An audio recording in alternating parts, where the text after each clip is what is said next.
โดยสบายดีเนาะมื้อนี้ปอเป็ดชวนกินเนาะจะชวนท่านผู้ชมเนาะมากินปิ้งเป็ดเด้อ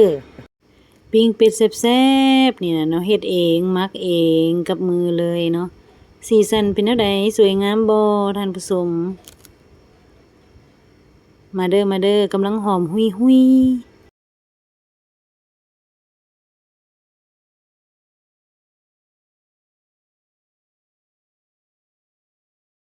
นี่มีปิ้งเครื่องในมีหัวเป็ดตีนเป็ด แซ่บขนาดเนาะอันนี้มันกินอยู่บ้านหมู่เฮาเองเนาะเพิ่นสั่งมา15โลแล้วหลังจากนั้นเฮาก็มามักมาเอือบเองเนาะวิธีมักเอือบเฮาก็ซอยหัวสิไข่